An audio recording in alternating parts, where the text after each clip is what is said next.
Hello everyone, and welcome back to The Skulk, continuing the story of Winds of Change. Now, just so you know, at the end of the last episode, I had to shut up. That was a beautiful piece of music, and I feel like there was more to it, but I just had to end the episode, but I didn't want to speak over it, so I hope you guys enjoyed that piece like I did. It was beautiful. Sea Voyage songs like that, beautiful. And here's another thing, I'm not saving over this anymore. I'm keeping this so I can listen to it again in the future. I'm gonna start saving on a second one, so I can back up. I'm gonna load, and then save on other ones, like this one. Save it here, then save here. I'm gonna keep this save file. And I'm sure you understand why. It's a beautiful song. We're gonna hear a little bit more of it while we continue, I think. His crew repeats this as if it were a mantra. Before we set sail, I guess this was that. We were on our way to secure an Alrenthian alliance. Clicking the arrow on the top right will continue the story and the voyage to Alrenthia. It is highly recommended that you complete the series of onboard heart-to-heart. I will so do that. Our people. Oh, that's Howl, and I guess that's the other person. Halen, maybe. All right. And I think I know why Valessa had one less heart than Fortune, because I chose Fortune to be the leader instead of her. So, yeah. I really wonder if these guys have this piece of music somewhere in the menus, because it's so good. All right, Valessa. Sorry. Here we go. Also, is it Heart to Heart 3? Is it only the third Heart to Heart? Oh. Sorry. You have a beautiful song. I would love to listen to it another time. We have to continue this. Alright. I've stepped towards Valessa, who has her hands on the ship's railings. She seems lost in thought, but who wouldn't be after recent events? Carefully not to startle her, I simply stand beside her and rest my hands too. You know, for once I thought things were going well. We had an army, and it seemed like our objective was clear, but they outsmarted us. They caught us off guard. We were careless. I guess so. They always say to be cautious if things are going too well, especially in war. We got blinded by the victory we thought we secured. Nobody thought to question our course of action, or Domic's orders. That is true. If you're in war, or if you're in this tough situation, and it's feeling too good, you should never let your guard down, because things like that could happen. Not saying they will, but yeah. And you pay the price. The price. And to top it all off, you don't need a scribe anymore. Fortim gets to lead our nation, and I'm left with nothing? Not nothing. That's hardly fair. Now I have no idea what to do with myself. I feel horrible. I feel so horrible. I mean, the thing is, if I did choose something else would be in this position. Probably Fortim would be feeling this way. Things never can have a full-on balance, but you can only do what you can at the moment. And that's why I wanted to go with, I made this decision, and I'm going to live with it. I hope I can fix this. And I'm sure I can, but I'm not sure what way yet. I just wish things could be clear, like they used to be. When things were difficult, our future was certain. We don't even know if we can secure this alliance. Don't worry, Valessa. We'll make things work out. My future's clear as long as you're here by my side. You're right. Everything seems scary and uncertain. This is probably sadness. Hey, it could be worse. We could have died in the attack. Now, if someone was going with this path only, I'm wondering how their story would end up. Because being playful all the time, somewhere is just not the right place to be playful. Like, I love being playful. I love being jolly. But not every situation requires it. Especially with this kind of saying. I can understand what you're going through, Valessa. But I want to romance her. My future's clear, as long as you're by my side. Really? Are you sure about that, Monarch? You have a world to save. You can't just focus on me. Another mistake would mean the end of our cause, permanently. It's not a mistake. I mean, that's why I haven't really had time to think about romance. What good is planning my future if I might not even be alive next week? That would just lead to heartbreak. Heartbreak could be catastrophic. I will do everything I can. I swear it. She lets out a loud sigh as we stare off in the horizon. The slow rocking of the ship pushes us closer together. With the distance closed, I can hear her more clearly. There's definitely more on her mind, I can tell. But I can't force her to open up, so I stand there in silence. My ears are open to her, as long as she decides to speak. I was so lost in thought, I couldn't sleep last night. I decided to help Alex prepare the ship for our voyage. We got to talking, and he told me something shocking. What is it? I'm not even sure if I should tell you this, Monarch, but I guess it's something you deserve to know. Remember how those people recognized us? Which ones? You must be talking about Grizz and Grayson. Oh. I still need to remember names to faces. I know Grizz now. But Grayson, who's that? They both recognized us when we first met. They recognized us too. Immediately. I assumed it's because they knew our parents. But then they told me how they knew them. She closed her eyes and looked up to the sky. Our parents were pirates, Monarch. Feared, hated, legendary pirates. Sure explains their trips to Museo. Oh. At first I didn't believe it. I was lost in denial, but he kept telling me more and more, and I had to accept it. I always pictured our parents as these perfect, untarnished people. But they were killers. They broke the law. They pillaged. They were part of the reason the Triumvirate launched the occupation. I know what you're going to say. They wanted the idol. Piracy was a cover. Hmm? And while you may be right, the excuse was still valid. At the end of the day, piracy was running rampant throughout Museo. Our parents played a part in giving them this perfect excuse. Don't you see? And in doing so, they are partly responsible for all of those deaths. We always thought they were innocent victims. But were they really? Honestly, I doubt I'll be doing much sleep tonight either, Monarch. I'm so sorry. But it's always good to know something, even if it's not nice to hear. She lets out another sigh, even more exasperated than the last one. Let's sum it up, shall we? There's no more spirit realm. Our belief system was shattered. Almost the entire rebellion was killed in action. We were tricked.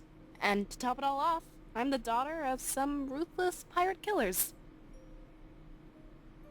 But that's not who we are. It's something, it may be shocking to hear, knowing that someone you thought was a great person might still be a great person in their own way. Maybe, I don't know, maybe they were doing good as a pirate who they were killing. I don't know. I really don't know. These two. Yeah. How am I supposed to process all of this? How will you? Your parents, my parents, Fortune's parents, all 6 of them. They're not the people we thought they were. What do we do? Even though I want to be romantic, it doesn't seem that that's the way she wants to be right now.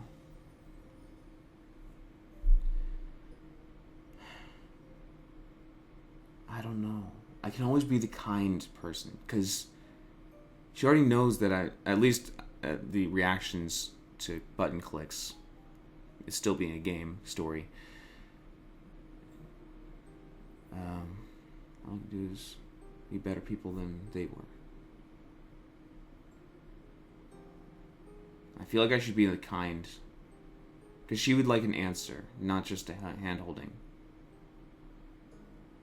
I'm gonna be kind this time instead of romantic. She nods, without offering a reply of her own. But I know she understands. This doesn't change much. The goals and the journey ahead of us would remain the same. I'm just so lost, Monarch. Honestly, part of me feels the same way. In that moment, there's nothing left to say. Because even though I was trying to be romantic all those times, you don't have to be romantic all the time. When you're in a relationship, you don't have to be romantic at all times. I'm new in a relationship, and I haven't been romantic once. I don't think. I've just been kind. And it still feels like I have a good relationship so far. So, I'm going to change my look on it. I think I need to do some romantic things in the future, but not to focus on that button all the time. Just make sure she's happy, because she says she's not ready for the relationship just yet because of what's on her mind. And I just kept pressing the romantic button to set the path I wanted to go down. But it doesn't mean, like, I might want to be playful, but the playful button wasn't always the right button to choose. So choose the one you feel is the right one at the moment. Romance is not on our mind at the moment. So, that's my side on things. We all learn over time. We learned some parts of the story that are quite changing. But, that makes a good story, a nice change, something that is giving us curiosity. Anyways, I did enough rambling. Let's continue. This was a turning point in all of our lives. How we handled things would define who we become. Our conversation ends with that thought, bringing both hope and despair. Oh, the music's back. But we can't. We have people to talk to. Let's do our friends first. Sorry. You have a great song, but it's going to get cut off so much. Fortane paces around the deck of the ship, deep in thought. Everything changed over the last few days, so this was insane. I hope he's handling it well. I better go see how he's doing. Hey there, Monarch. There's something that's been driving me insane. You know how we were all freaking out about Valinor? Yeah? Without the heat from the spirits, it'd freeze over and die. I mean, we believed it, but right now, it doesn't make any sense. The spirit realm is a prison, right? Nothing mystical or beneficial. Mm-mm. It matches up with what people outside of Valinor were saying. We were just superstitious and lived in a unique location. The Monarchy gave us visions, and nothing more. Hold on, I got a cat pricking at my door.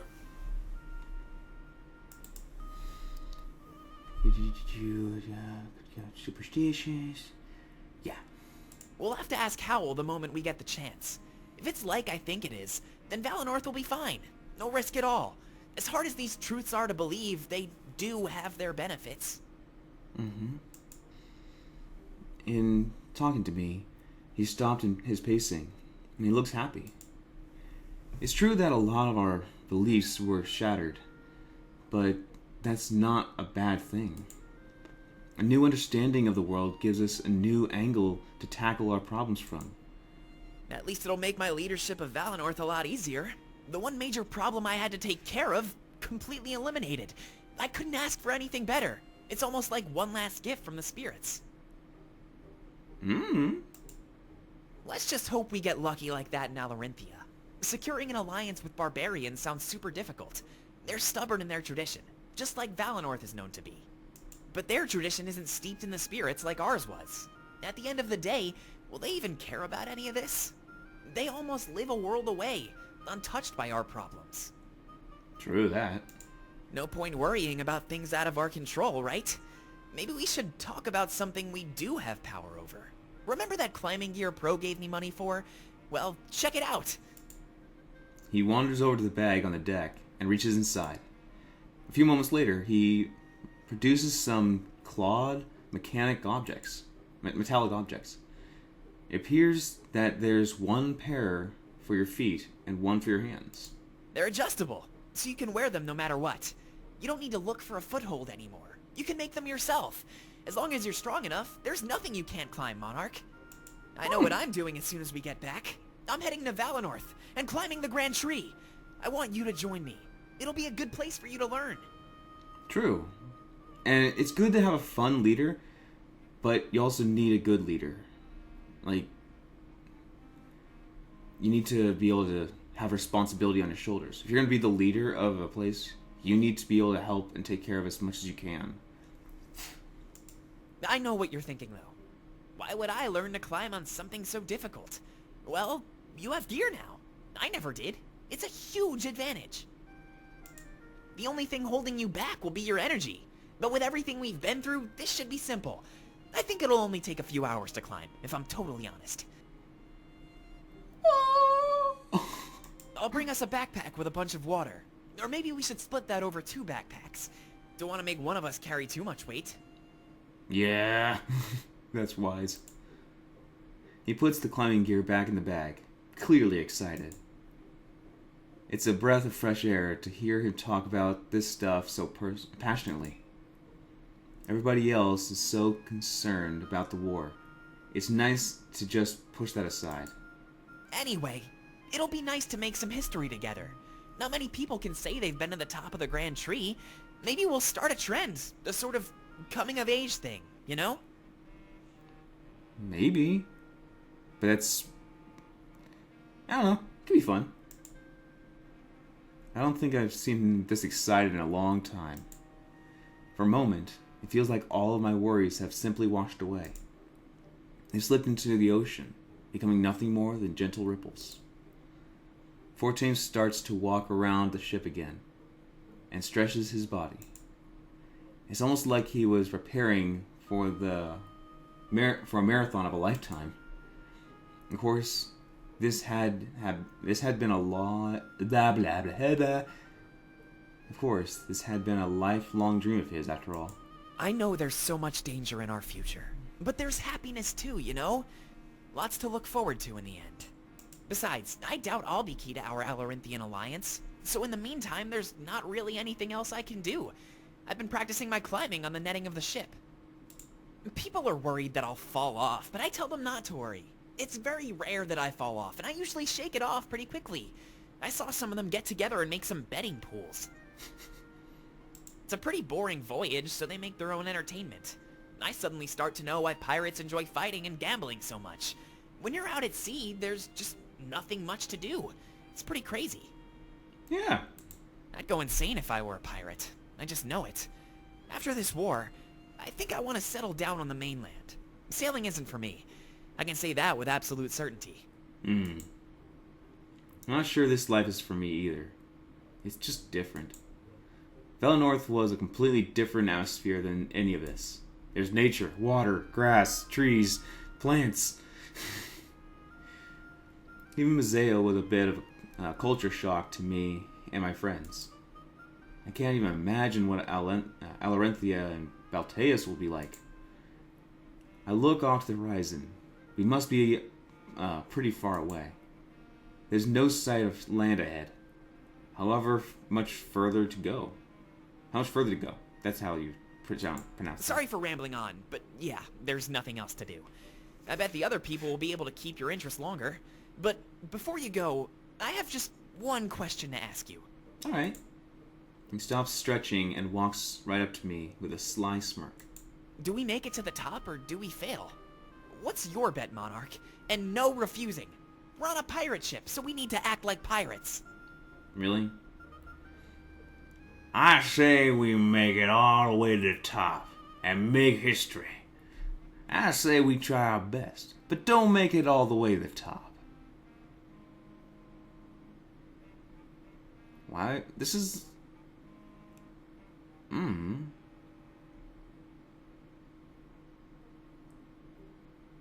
say we do our best. Make history. Optimism? I love it. The other pirates didn't share that trait. They seem to actually look forward to failure. What? Though I guess that would be fun to watch. Can you imagine if I fell on the netting into the sea? They'd probably stand by and laugh rather than help.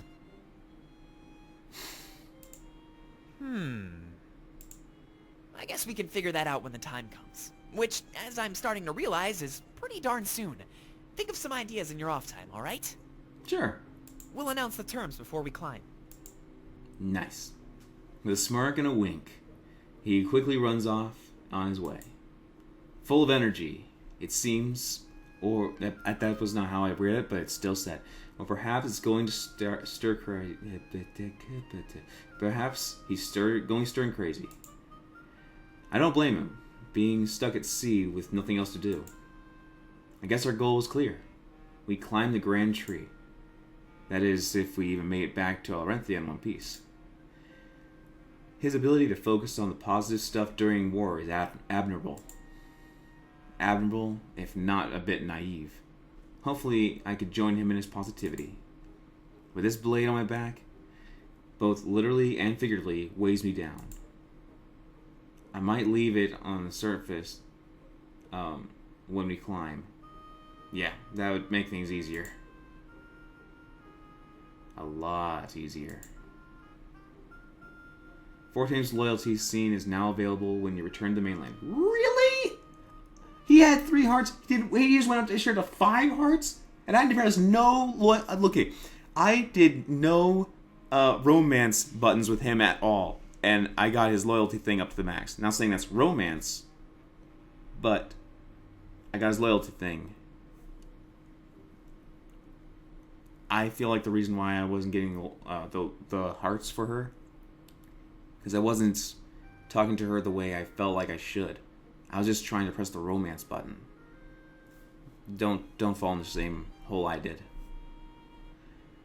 Click what you feel like is the right choice, not just to romance, because this is not a romance novel. This is a story where romance can fall into place. The game will notify you when you have access to the loyalty scene system. Loyalty scenes can be initiated by clicking that character at the war table, which we won't be at for a while. Alright, another one. Let's go to Howl. He's new. I want to talk to him. Howl stares off in the ocean, deep in contemplation. I imagine that he'd have a lot to think about, and a lot to process. Last time we talked, he seemed conflicted about whether or not he fit in. Monarch. Yeah? He turns to face me, and gives me a small wave, welcoming me. I stand beside him, and we stare off into the ocean together.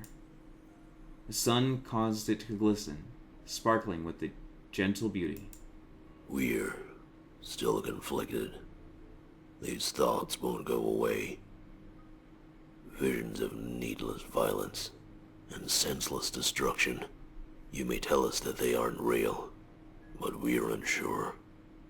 The emotions that well up within us are far too real. Is it possible for fake events to elicit real emotions? Or are we perhaps hearing echoes of the past? Echoes of the past? What does he mean? Let us phrase it differently. You know visions, yes?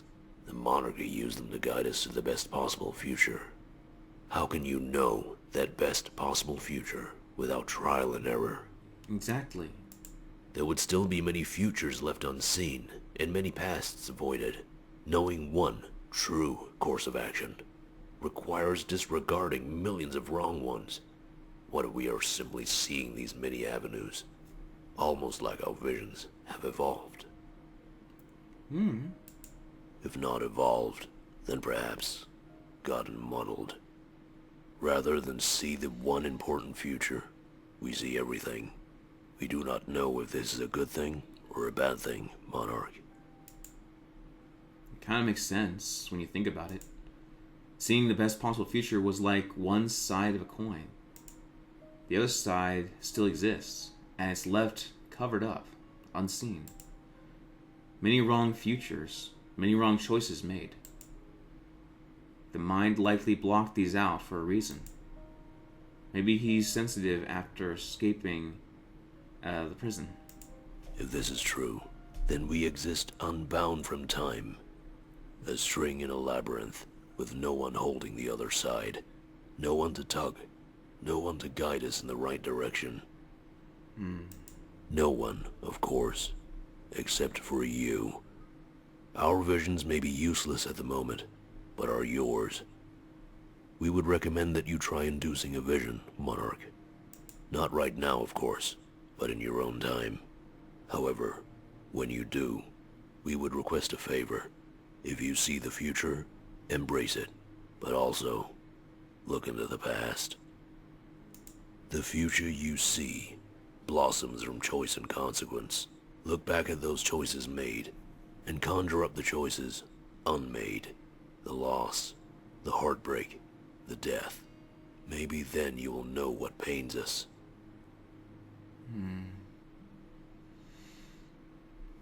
Yeah. He's plagued with bad visions. He no longer sees the one true future. He sees everything. And that is a curse that I would wish upon nobody. I can't even imagine how many times he's seen us all die. And for what? There is only one thing that remains constant throughout these visions. Yourself, the blade of Exodus, and the death it feeds off of. There is something self-serving about all three of these things. You always have that blade, and the people around you always die. When they do, it's almost like that makes the blade more powerful. It's like there's an essence released from our bodies when we pass on. But is that the essence of life, or the essence of death? Perhaps that is a choice the wielder of the blade must make. What do you think, Monarch? Is that energy life, or is it death? When we die, I think our spirits are released. That's our life. If the energy is released when we die, then it's made of death. I might have grown up in a religious area, not being religious now, but I feel like when we die, if something escapes our body, if our body is on the ground, death is what happens to the body. But if we continue on after our body dies, then it is life. An interesting thought, to say the least. If it's up to the wielder, at least we know where you stand. That blade is such a mysterious thing, and it grows ever stronger. He's almost cryptically telling me what I already know. I know what the blade deals with spirits of its victims. The Triumvirate used it to create their own massive army. Even if it kept a portion of every soul, it would get stronger with every kill. That, combined with the power of the Monarchy inside, immense power.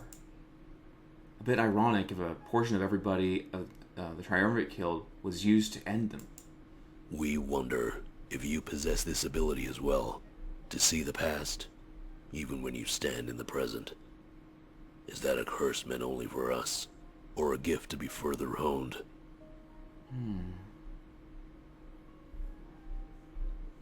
I don't know, actually. Probably a gift to be honed? It eludes our understanding, and we wish to know for sure.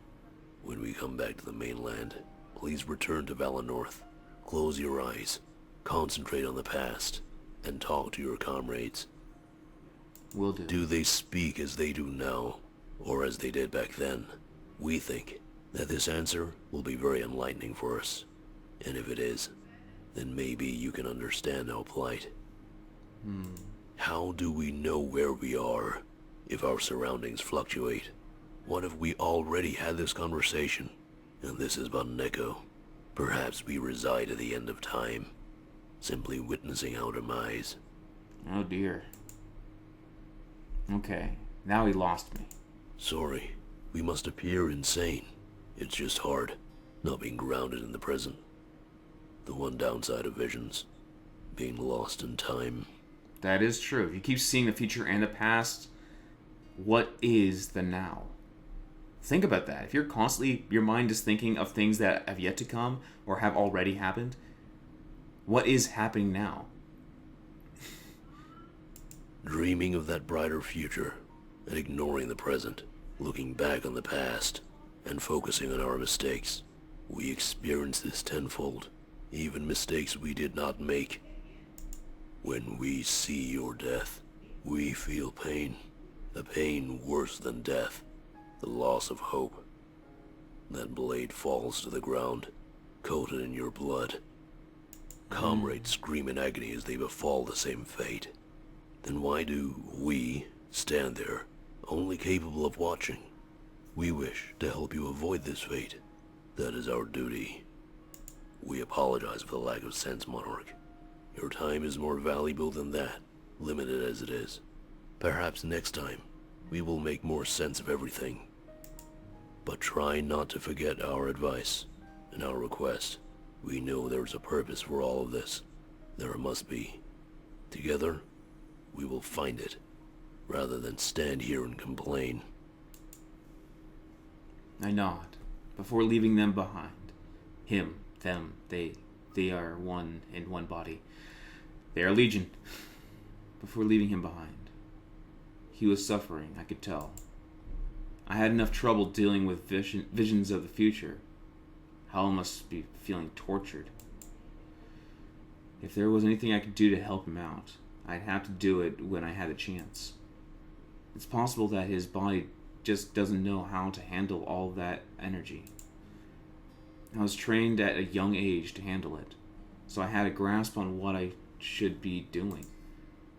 Is it possible that, unless trained, someone's mind could be lost in the sea of time? Perhaps, I suppose, but that is a topic for another day. I returned to the deck of the ship, keeping a watchful eye on my comrades. On my way, they would never meet the grisly fate that Hal had witnessed. For a moment, I decided to stare at the sea, watching the waves and ripples. I could have looked ahead to the future, towards Alarenthia, our final destination. But for a moment, I considered looking away from the path we've set in stone. The sea continues to move, living a life of its own, despite our interference. Alright. And, yeah. Thank you guys for joining me on this episode. So until next episode, thank you guys for stopping by. Until I see you guys again, have a great day, everyone.